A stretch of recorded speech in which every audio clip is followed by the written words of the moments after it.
Саламатсыздарбы, Кыргызстан телеканалынын жалпы көрүүчүлөрү, эфирде 15 суроо долбоору, анын алып баруучусу мен Канимет Данияров.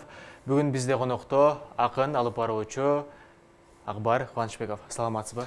Саламатсызбы, жакшысыздарбы? Жакшы, өзүңүз кандайсыз? Маанайыңыз кандай?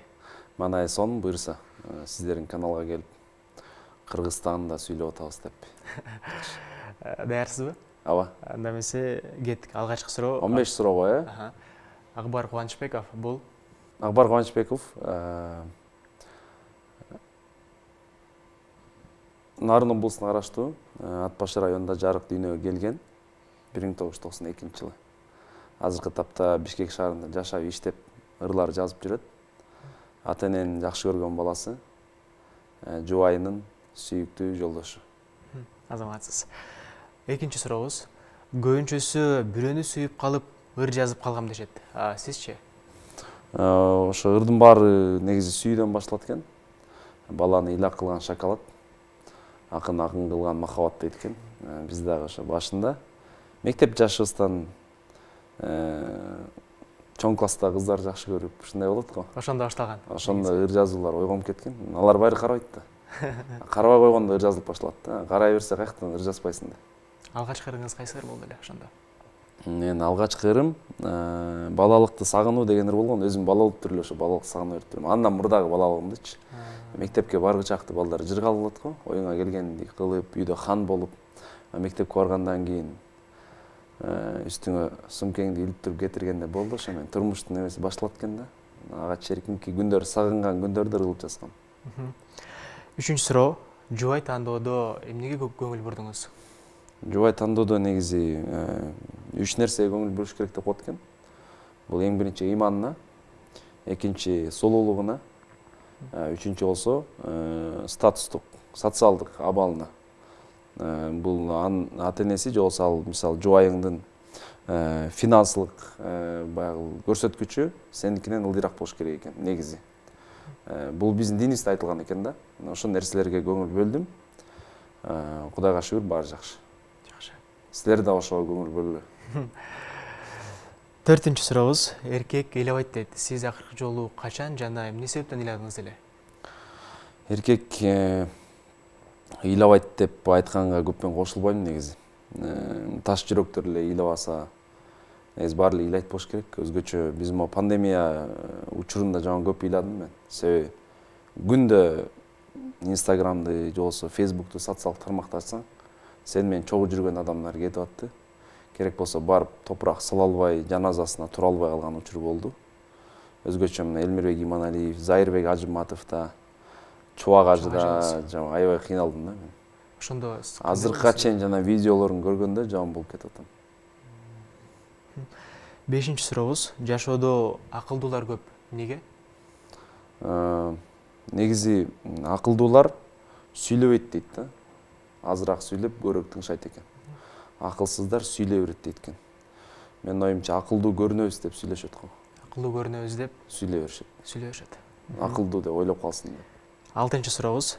Адамга эң кыйыны күн сайын адам болуу дейбиз. Муну кантип далилдесек болот? Бир күнүң бир күнүнө окшош болсун дейт го. Демек, күндө жакшылык кылуунун үстүндө болуш керек. Күндө бир жакшы нерселерди жеткирүүнүн ордунда болуш керек. Эгерде бир коомго ошол жерде бири-бирине жакшылык кылуу түгөнүп, бузукулук башталса, ал коомго балекет келет дейт экен да. Балким пандемия деле бизге жөндөн жөн келген жокпу деп ойлойм. Пандемия учурунда кандай акыбалда болдуңуз? Пандемия бир алымдын 20 жыл түрмөдө жаттым. 20 жыл майрамдары жалгыз тостум деген сөзүн угуп, биздин пандемия эч нерсе деле эмес турбай деп калдым. Жакындарыңыз менен көбүрөөк убакыт өткөрүп калдыңыз? Ооба, жакындар менен өткөргөндө деле баягы туугандардын үйүнө барбайсың да. Өзүнүн үйүңдө эле үйдө кичине кысылат экенсиң, ээн эркин басып көнгөнгө. Бирок ал нерсенин да ар бир нерсенин жакшы жаман жагы бар го. Пандемия учурунда мен көбүнчө чыгармачылыкка, китеп окуганга, көптөн бери бүтпөй жүргөн ырларды бүтүргөнгө, ойлорду топтогонго жетиштим. Аракет кылдыңыз. Жетинчи сурообуз. Жашоодо сиз баалаган 3 нерсе? Жашоодо мен баалаган 3 нерсе Бул адамгерчилик эң биринчи. Адамгерчиликтүү болуу. Анан бирөөнүн эмгегин түшүнө билүү, баалай билүү. Кандай адам болбосун, кандай эмгек кылбасын. Анан эч кимдин көңүлүн оорутпа. Көңүл нерсеси, көңүл маселеси. 8-чи суроо. Кыргызстан канча өлкө менен чектешет? Кыргызстан, Кытай, Казакстан, Өзбекстан, Тажикстан. 4. Азаматсыз. 9-чу суроо. Качан адам болот? Адамга күн сайын адам бол деп Шыңгыз Айтматов сөзүн айттыңыз го жогоруда. Качан адам болот деп бул негизичи абалтадан бери ойлонуп жооп таба албай келаткан бир философиялардын бири да. Мен оюмча адам качан адам болот? Адам өзүнүн адал акысы менен иштеп, бирөөнү көз артпай, жанагы адамда терс өзүнүн напсиси болот го. Оны мойнуп салбайсың да, өзү менен өзү күрөшүп эле, бирөө терс карман, бирөө оң карман болот го ичиңдеги. Мен жана ушуну мондай эле айтып койсом болмок деп элечи. Ичинде ойлонот, бирок сыртынан чыга албайт. Ошону жеңгенде анан адам болот го дейм. Же болбосо элдин көзүнчө адам болуп көрүнө бергендер көп. Өзүңүз айткандай элдин көзүнчө сүйлөгөндөр да көп. Ооба.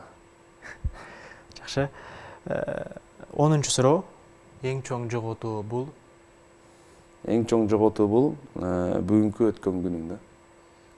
Кайра кайрылбайт. Эртең ошол эң чоң жоготуу. Ал күндөрдүн ичинде бардык нерсе бар. Күндөр менен кошо адамдар кетип жатат, күндөр менен кошо өмүрүң кетип жатат. Бирок эң чоң жоготуу мейли күндөрүң кетсин, бирок пайдага кетсин да. Бирок эң чоң жоготуу анын ичинде пайдасыз кеткен күндөр. Эч нерсе кылбай жөн эле жатып. 11-чи суроо. Адамдагы кандай сапатты баалайсыз? Адамдагы көп сапаттарды баалайм. Жогоруда айттым, адамдын эмгегин баалай билүү деп. Анан адамдагы жана чечкиндүүлүк. Бир нерсени мындай азыр чече билген. Азыр көптөр мындай эзиле беришет го. Силер эле эфирге чыкырсаңар эзилсе керек. Ошол эзилбей тарс бизде болуп келип берген жакшы го дейм. Сизге рахмат. 12-чи суроо. Шоу бизнес өкүлдөрүнө көптөгөн хитрларды жаратып бердиңиз. Алардын акысы кандай болду? Бул бизнес деп айтып атпайбы, өзү шоу бизнес деп. Өзү берки бизнес деле, биз отурган креслону деле ар кимге ар кандай сатышат да. Доллардын көтөрүлгөнүнө жараша дейт го. Ошо бизде эле келишим түрүндө. Келишим түрүндө. Кандай адам бай адам? Бай адам ата энеси бар адам. Бир туугандары жанында, бала бакырасын, ден соолугу жакшы. Анан эң башкысы ошонун баары ыймандуу болгон адам ошол бай адам деп эсептейсиз. 14-чү суроо. 8 көбөйтүү 5. 8 жеринде 5, 40. 15-чү суроо. Жаңы ырчы көп, жаңы ыр аз. Жаңы жол көп, жакшы жол аз. Дагы эмне көп, эмне аз? Муну сизден өзүңүздөн сурайлы деп чечтик. Негизи жаңы жүздөр көп, бирок жакшы жүздөр аз. Жакшы жүздөр. Жаңы азыр талапкерлер көп, бирок татыктуулар аз анын ичинде.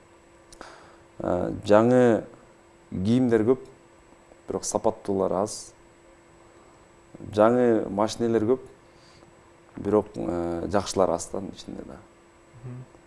Ушинтип айтып берсек толтура кетип беребиз го дейм. Муну сиздин Instagram баракчаңыздан алдык. Ошондо өзүңүздөн сурап көрөлүчү, ал жака комментарийге бир эч кандай жооп бербептирсиз. Анан ошондуктан сиздин өзүңүздөн сурап. Мен комментарийге көп жооп бере албайм да. Неге билбейм мындай. Элдер комментарий жазсам, баары чоң рахмат анан деп ушундай жооп бере беришет го.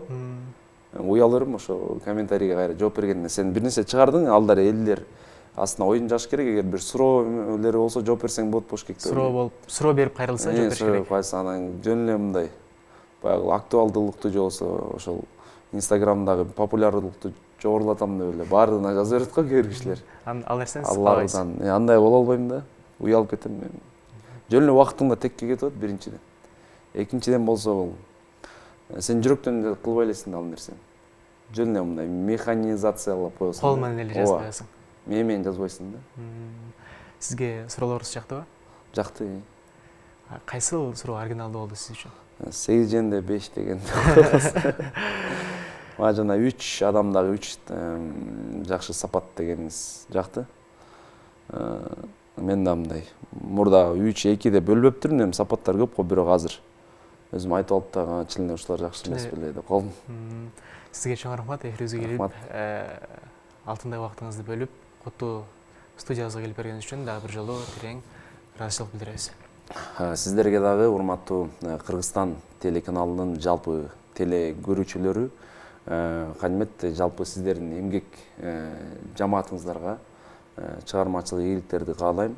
Ар убакта дал ушундай элдин көңүлүн ачкан бир өзгөчө суроолор даярдап азыр теле берүүлөргө же башка жакка барсаң бир окшошкон эле суроолорго кыйнап эле канча жашыңызда ыржастыңыз эмне деген деп эле ушундай анан ага караганда изденип өзгөчө суроолор топтоп бергениңизге, убактыңызды бөлгөнүңүзгө сизге рахмат. Ошону менен бизге бөлүнгөн убакыт дагы соңуна келип жетти. Кайрадан эфир аркылуу жолугушканча сак саламатта аман эсен туруңуздар.